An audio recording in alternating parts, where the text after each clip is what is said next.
Happy to be joined by Funky Ben Askren, who's got a lot going on these days. We're going to talk about that, but I also wanted to get him on here because I saw his tweets about UFC 296 and had to get his thoughts on it. Ben, how are you doing, man?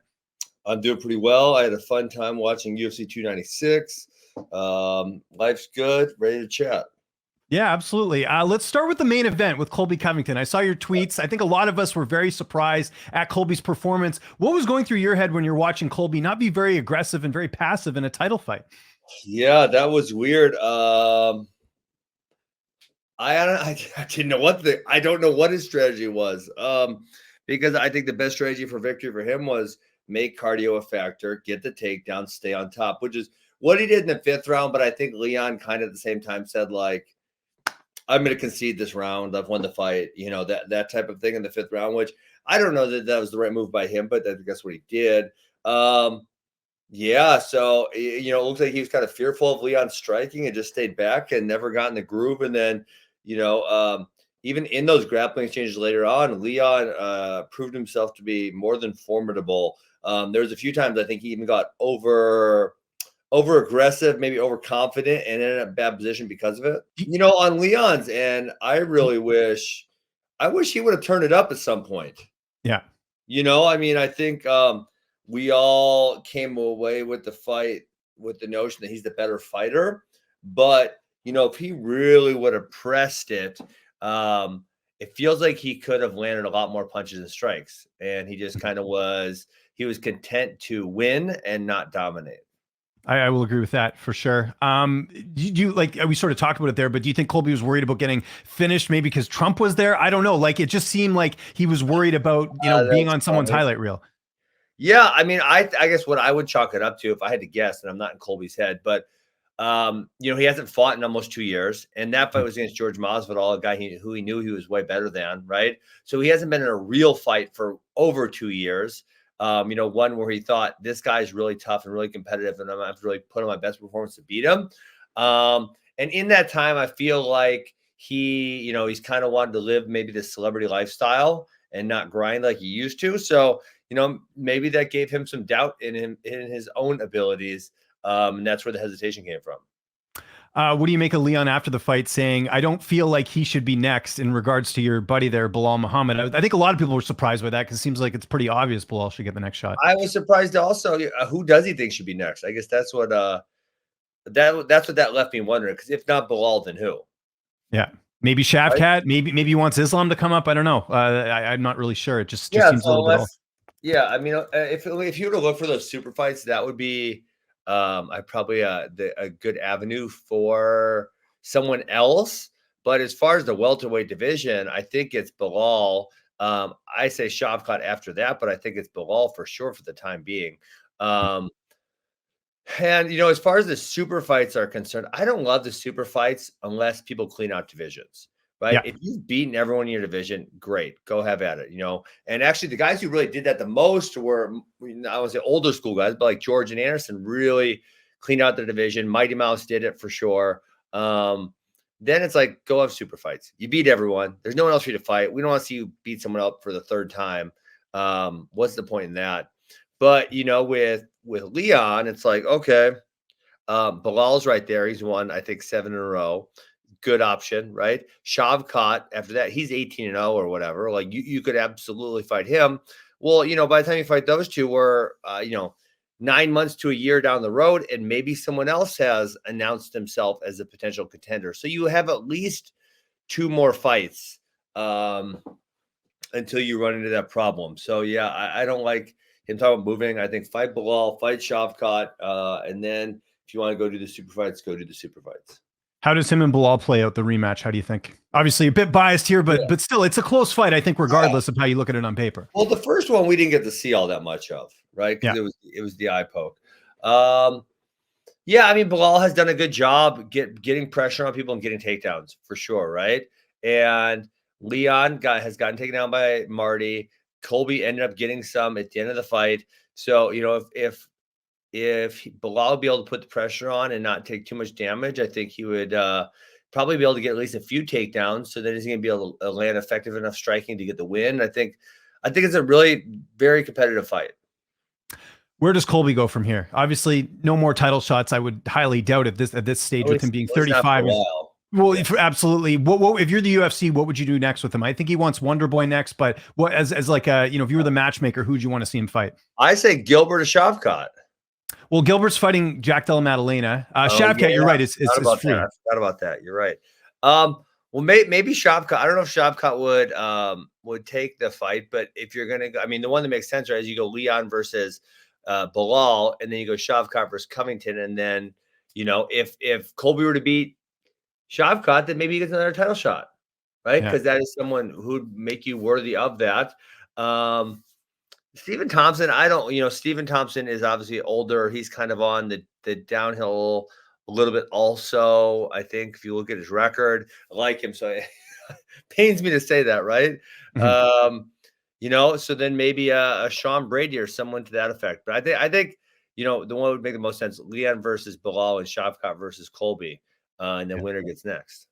Yeah, see, I think I'm with you. I would like to see Colby and Sean Brady. I think at this point with Colby, use him as a stepping stone for other guys. If Brady wins, great. If Colby wins, then hey, he's still got it, right? So I think that works. And then you give Shavkat the winner of Belal and Leon. It all works out well, right? Honestly, I don't really think that he probably wants to fight all that much more. Would be my guess. But it's like, has he been wise enough with his money to not actually fight anymore, right? And that's the problem a lot of fighters run into, is they're not wise with how they spend their money. And then they end up with no money. And, even for me, probably the easiest way to make money would be go fight again. Yeah. Because you're right. A lot of money for not a lot of time. So like the easiest path to a bunch of money for me would be go fight again. But because I would say wise with my investments, I don't have to. But if you are in a position where you ain't got no money, you got to make some money somehow, right? And then honestly, this is why some fighters keep on fighting forever, and it's kind of sad. You mentioned him there, Shavkat Rakhmonov. Just your thoughts on him being the first fighter to submit Stephen Wonderboy Thompson. Pretty impressive. Yeah, he looked pretty good. It was, I guess, extra impressive given his ankle injury. But Steven's another one, and I guess he seems more, I don't know, responsible, but seems like a guy who doesn't just go buy fancy things and waste all his money. But he says, I want to keep fighting. This is what I enjoy doing. Which on the one hand, it's like, you should get to do what you want, But then on the other hand, it's like he's lost 3 of his last 4 and 5 of his last 8. Yeah. And so it's like, he's beaten some better guys, but really in the last 3 years, he's beaten Kevin Holland. That would be the one. And that was a great fight, right? But he lost to Gilbert, he lost to Belal, and he lost to Shavkat, those are all really good dudes, right? But he is, I think Steven's older than me. I want to say he's 40. Yeah, he is. 41 or something to that effect. So yeah, I don't know. I feel like for him, it's like, man, it's a lot more to life. Go live the rest of your life and move on. But yeah, it was very impressive by Shavkat. Do you see Shavkat as a future champion in that division based off what he's done? He's never gone to the scorecards. He's finished all of his opponents. I would like to see one more in the last one. Who's the last one? Was it Jeff Neal or was it? It was Jeff Neal. Yeah, it was Jeff Neal. In that one, there was a while he ended up finishing, but there's a while where I thought the fight might start going Jeff Neal's direction, right? And Jeff Neal's a very tough customer. So I would like to see Shavkat fight. A Colby would be interesting, right? Because a tough wrestler. Gilbert, Marty. What about Usman? I know they've trained. I know they train together somewhere too, because he's not retired. So maybe you go Shavkat versus Usman or something, because that would be interesting. Yeah, that'd be an interesting fight, actually. And just last thing on 296, what did you make of this Tony Ferguson and Paddy Pimblett fight? And this has got to be the end for Tony, don't you think? Well, I believe he's not on the roster anymore. There was that one, I don't know that it'd be true, but there's that one Twitter handle that, it says who's removed from the roster. It said Tony was removed from the roster. Yeah, this is where, like, I don't know. He says he wants to just keep fighting. Is it a monetary thing where he needs to keep fighting for the money? I don't know. But, I mean, Paddy does not seem to be that good. He really doesn't. And Tony, just like, he couldn't get off his back. I don't know what his plan was. It was like, he is a wrestler. He grew up wrestling. He knows how to get up. That's folk style wrestling. but he chose to just be on his back for the entirety of the second and third round, right? And it's like, dude, get up. And then maybe even take him down. Like, Paddy is not an elite wrestler. You should be able to go get a takedown in this dude. Make it happen. So yeah, I think Tony, man, it's kind of his trajectory was so insane because it was like 13-0 or whatever the hell he was for a while, right? And now he's 0-7 or 0-8, and it's like, yeah, you need to be done, buddy. Switching gears here, someone who fought for Bellator. What did you make of the merger with PFL? Taking over Bellator and running them for, it seems like, a little bit longer, and then it looks like they'll probably make it into one. Yeah, they need to get Bellator moving though. Bellator is moving way too slow. Like, I know guys in there that are not getting fights. It's not a good scenario. They need to get moving faster. Would you like to see them add those extra divisions like Bellator has and just make it one thing? Because I think that's another thing that's probably slowing things down a bit. Yeah, I don't know. I mean, I guess I watched some PFL, but I don't really know totally what their business model is. I just know that Bellator fighters have not been fighting frequently enough. I think the PFL has a small roster, and that's what's enabled them to kind of move along so quickly, make sure everyone gets fights, which is, I guess, smart, right? I hate it when fighting promotions over promise to fighters. That freaking sucks, right? Because it's a very one-sided relationship. The fighter likely has no money or legal representation, and the promotion's very likely a really large promotion, right, with a lot of money and some good legal structure. And so, the fighters have no recourse essentially if they're not getting what they deserve, I guess, or what is obligated to them in their contracts. So I don't know. I hope they get moving a little faster. Speaking of PFL, what did you think of Francis Ngannou's performance against Tyson Fury? I assume you watched it. I don't know if you watched it live, but I'm sure you got the highlights.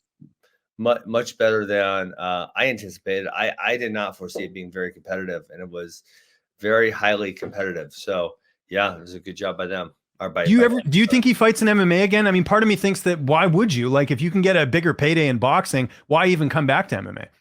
That's if he's actually that good, right? Because Tyson Fury was the champion of the world. Then you might, and I know there's different champions, but likely the number one. So yeah, probably not come back. If you're that good at boxing, maybe don't come back. And just last thing, got to bring this up. Obviously, does losing to Jake Paul, does it ease the pain a bit? Just knowing that Jake's been pretty successful since you two fought. Like, I mean, he beat Anderson Silva.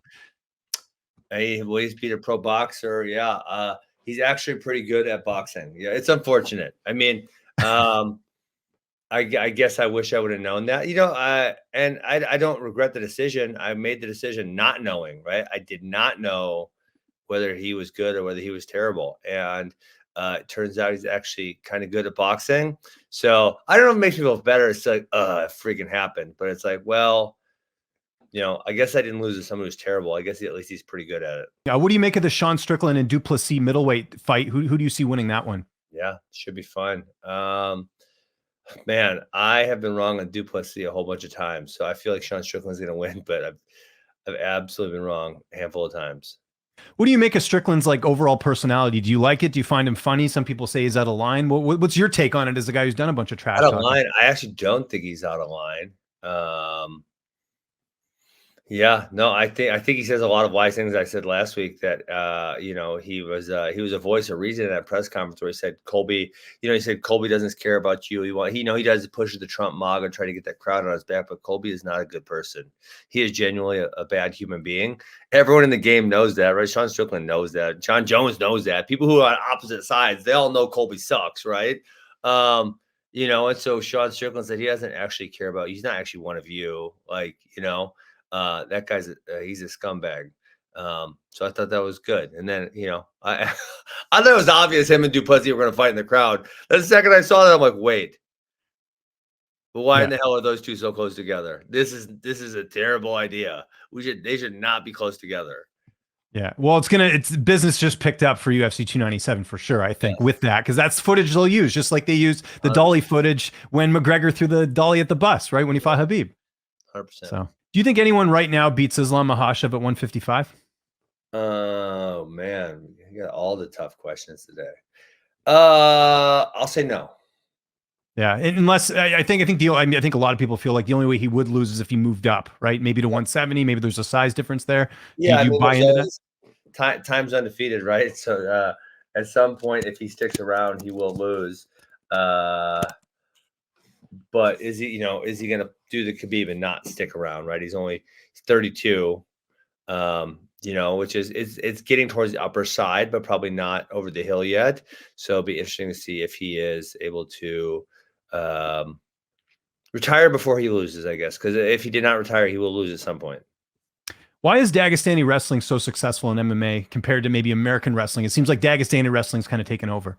No, I just think they're really high level competitors and they're really good at what they do. And they have, some Sambo mixed in. And I think I think Daniel Cormier helped them with some folk style wrestling techniques. So I think they utilize those as well. Do you think American wrestling will catch up? Of course. Well, we were already way ahead of them, right? The part of the problem is now our best guys are not fighting. Our best guys are wrestling. Mm-hmm. Yeah. Okay. Fair enough. And who do you want to see Bo Nickal fight next? Obviously, big year for him. I have no idea. He should move up. Someone pretty good. I don't know if he's ready for it. I mean, I would put him against a ranked opponent, but I don't know if they'll put him against a ranked opponent yet. But I would like to see him against someone tough. I think like a veteran. Like I was thinking Brad Tavares. That seems like a good opponent for him. Sure. Brad's older. He's been in there with, all these guys, right? I think that's kind of a good fight to test and see where Bo's at. Because right now we really haven't seen him fight. I mean, other than Jamie Pickett as a veteran, we really haven't. The guy he fought in his last fight was a newcomer, right? What are you up to these days? I know you're doing coaching. You're doing obviously investments and stuff. What does your day-to-day look like these days? No, primarily just coaching and running Askren Wrestling Academy. We're up to 7 locations. It's going really well, and that's my the main thing I do. Your brother also does some coaching as well. I understand, right? Yeah, because I talked to Gerald Mershard. He fills me in on all this stuff, right? Yeah, Max and I are co-owners, and Max runs the Mequon location, and I help out at the Heartland location, and then we have 5 other locations. So, yep, we both we had a meeting this morning, and we're both taking care of business. What do you got planned for the holidays? Not much. Just I've been traveling a lot, so I'm just sticking around here. Well, favorite Christmas movie? Is there one? Do you have any traditions for Christmas every year? Not really. We got no snow, so we're not going to get the sled, unfortunately. That's too bad. You Home Alone guy or more Christmas Story guy? I don't really like movies. I mean, I'll say Elf. Elf with Will Ferrell. Great choice. We got to end on that. Ben, anything you want to plug before we get out of here? I'll give you the last word. No, I'm great. Just follow me on social media. Check out my book. Check out the wrestling camps in the summer if you guys want to come see it. I'm out of here.